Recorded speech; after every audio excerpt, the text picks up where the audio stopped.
કેમ છો સ્ટુડન્ટ્સ? તો ફરીથી તમારી સાથે એસપીસીસી ના ગાળાના પેપર નંબર 3 નું સેક્શન ઈ હવે અત્યારે આપણે સોલ્વ કરવાનો છે. જો આ કન્ટેન્ટ તમને વધારે ગમતું હોય, મજા આવતી હોય સમજવાની, તો તમારા ફ્રેન્ડ્સની સાથે આ ચેનલને શેર કરજો, ચેનલને સબસ્ક્રાઇબ કરજો, વિડીયો શેર કરજો, લાઈક કરજો. અને અગાઉ પણ તમને મેં ઇન્સ્ટ્રક્શન આપેલી કે જો આવી રીતે આપણે પેપર સોલ્વ કરીએ છીએ કે જેની અંદર માઇન્ડ મેપ્સ અને ટ્રિક્સ અને મેઇન પોઈન્ટનું ડિસ્કશન થતું હોય, તો એક પેન અને પેપર સાથે રાખજો, અથવા તો ફ્યુચરમાં પણ તમે આ વિડીયો જોઈ અને આ ટોપિક્સને રિવાઇઝ કરી શકો છો.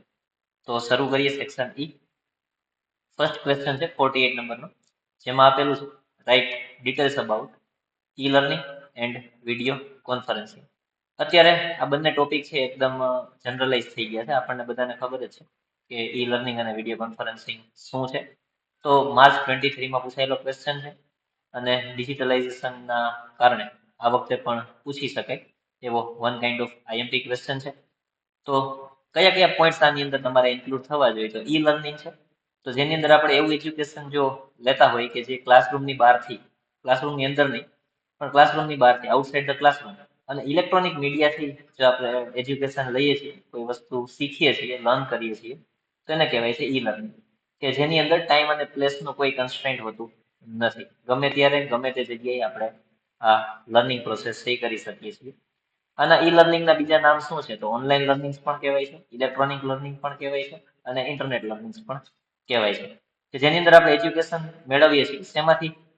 વી are getting education from computer, laptop, tablet or mobile, as well as we can watching lectures on educational websites, and also many programs broadcasted on TV or YouTube content or videos. So we can getting education through these all uh, various sources. તો એને કહેવાય છે e learning. સાથે આવે છે video conferencing. તો જેની અંદર ઈ લર્નિંગ ની અંદર શું છે કે one way, it is one kind of one way process, કે જેની અંદર જે ટીચર હશે એ સમજાવતા હશે અને લર્નર્સ છે એ ઓનલી લિસનિંગ ની પ્રોસેસ છે એ કરતા હશે. જ્યારે વિડીયો કોન્ફરન્સિંગ ની અંદર it is a two way process, કે જેની અંદર કોમ્યુનિકેશન થાય છે through computer, tablet, laptop or mobile among two or more people sitting on different places. તો બધા એક જગ્યાએ જો મીટિંગ કરી લેતા હોય, તેને મીટિંગ રૂમ અથવા તો બોર્ડ રૂમ ની અંદર મીટિંગ થઈ જતી હોય, કોન્ફરન્સ થઈ જતી હોય, પણ આ તો બધા અલગ અલગ પ્લેસીસ ઉપર બેઠા છે અને ત્યાંથી વિડીયો કોલ અથવા તો વિડીયો ચેટ પર કોમ્યુનિકેશન કરે છે, તો એને કહેવાય છે video conferencing. So this is two way process. Next question છે, explain the process of making call on sets. તો કોલ ઓન સેટ્સ ની અંદર કઈ કઈ પ્રોસેસ કરવાની હશે? તો સૌથી પહેલા તો રિઝોલ્યુશન પાસ કરવામાં આવે. શેની અંદર પાસ થશે? તો બોર્ડ ઓફ ડાયરેક્ટર્સની મીટિંગની અંદર રિઝોલ્યુશન પાસ થશે, કે જેની અંદર અમાઉન્ટ ઓફ કોલ પર સેટ અને લાસ્ટ ડેટ ઓફ પેમેન્ટ છે એ ડિસાઇડ કરવામાં આવશે, એ ઇન્ક્લુડ કરવામાં આવશે. પછી થોડાક દિવસ માટે રજિસ્ટર ઓફ મેમ્બર છે એને ક્લોઝ કરી દેવામાં આવશે, અને એ ક્લોઝ કરવાનું રીઝન કે મેમ્બર્સનું લિસ્ટ પ્રિપેર થઈ જાય અને આજે એપ્લિકેશન્સની જે નોટિસ છે ન્યૂઝપેપરની અંદર 7 days પ્રાયર આપવામાં આવશે. થર્ડ વન છે preparation of list of calls on sets.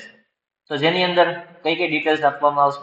તો name, address, number of shares, amount of call paid in advance, net amounts payable by member and date of payment. તો આ જે share holder છે એનું list છે એ prepare થઈ જશે.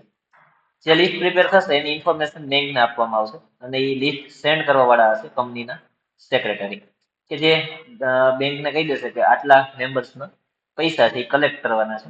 તો બેંક છે એ bank will collect money, call money, એ જે મની કલેક્ટ કરશે bank, that will call money અને that money will be credited to share account.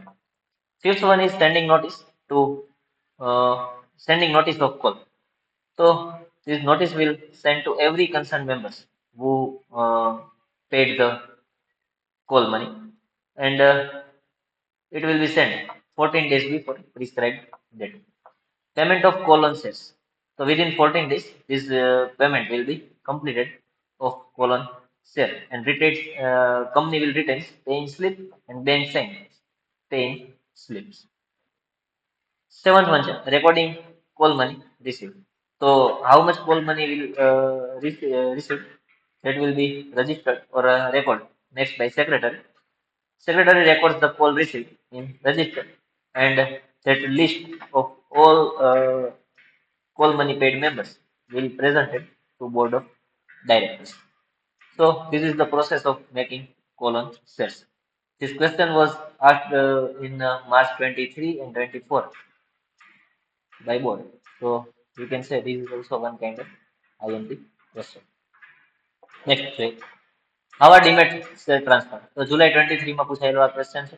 તો ડીમેટ શેર કઈ રીતે ટ્રાન્સફર થાય? તો first one share holder have to open demat account, then after it issued a share slip book. તો જે institution ની અંદર કન્સર્ન ઇન્સ્ટિટ્યુશન જે હશે એ શેર હોલ્ડર ને સ્લીપ બુક આપશે કે જેનાથી એ શેર બાય અને સેલ બંને કરી શકશે. પ્રોસેસ જે કંઈ છે બાઇંગ કે સેલિંગ કે જે કંઈ કરવાની એ બધી ઓનલાઈન પ્રોસિજર હોય છે. અને pay amount of share and brokerage of share and stamp duty આ બધું જ ઓનલાઈન પેમેન્ટ છે એ કરવાનું હોય, જેની અંદર બ્રોકરેજ પણ પે કરવું પડશે, સ્ટેમ્પ ડ્યુટી પણ પે કરવી પડશે અને શેરના જે કંઈ ચાર્જીસ હશે એ પણ પર શેર જે કંઈ ચાર્જીસ હશે એ શેર એની અંદર પેમેન્ટ છે એ કરવા પડશે. તો જ્યારે પરચેસ કરશે શેર કોઈ તો amount will be debited and share credited to demat account. તો જેટલા શેર આપણે લીધા હશે એનું અમાઉન્ટ છે એ ડેબિટ થઈ જશે અને શેર છે એ ક્રેડિટ થશે.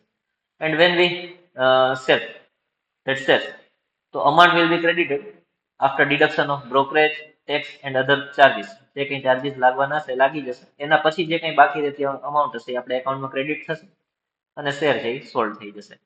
ને સેમ પ્રોસિજરથી ક્રેડિટ અને ડેબિટ જે રીતે શેર થાય છે એ જ રીતે ડીમેટ એકાઉન્ટની અંદર ટ્રાન્સફર પણ થઈ જશે. Next question, give information regarding joint share holding.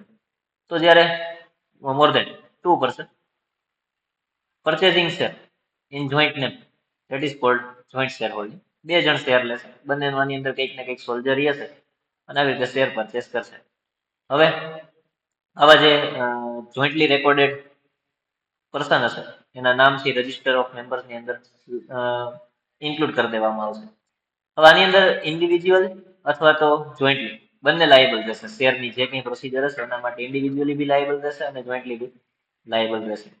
હવે જ્યારે બે અથવા તો બે કરતા વધારે પર્સન છે એ શેર પરચેસ કરતા હોય, સપોઝ કે ફર્સ્ટ, સેકન્ડ, થર્ડ, ફોર્થ અને પાંચ જણે ભેગા થઈ અને કોઈ એક જ કંપનીના શેર જોઈન્ટની અંદર લીધા, તો એના માટે કંપની માટે આ ફર્સ્ટ પર્સન જે હશે ને એ જ કરસ્પોન્ડન્સ થશે.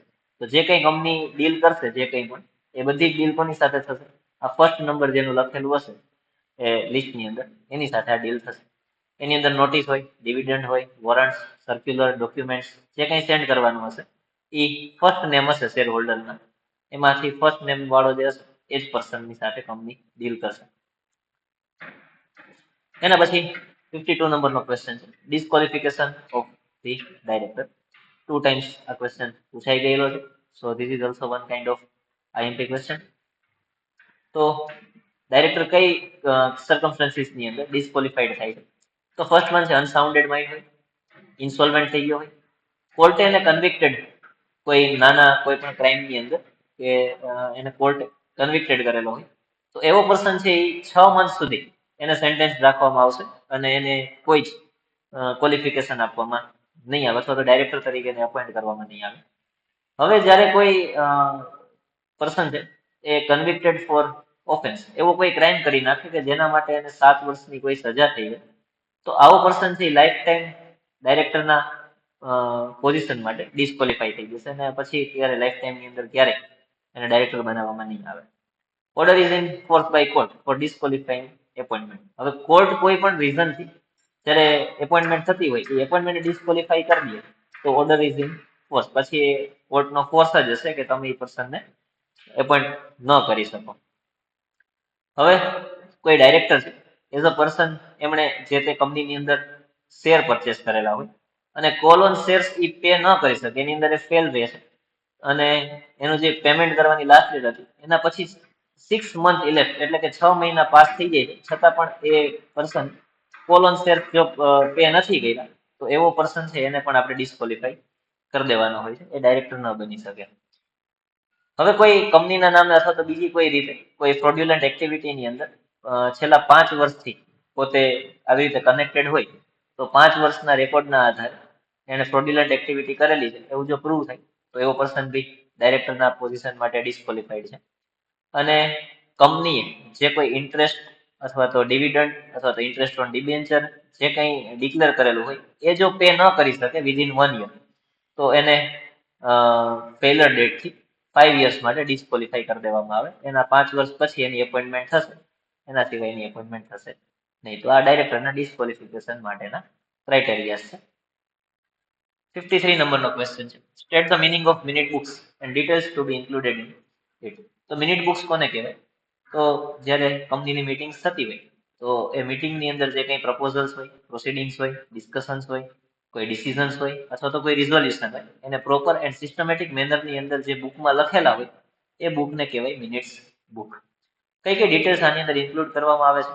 તો date, time and venue of meeting, name and designation, chairperson, directors, auditors, members, જે કોઈ પ્રેઝન્ટ હતા મીટિંગની અંદર એ, appointment of any officer in meeting, name of members કે જે લોકો કોઈ રિઝોલ્યુશન પાસ થતું હતું તેની અંદર કયા મેમ્બર્સે સપોર્ટ કર્યો હતો, કયા મેમ્બરે અપોઝ કર્યો હતો, એ બધા જ મેમ્બર્સના નામ હશે.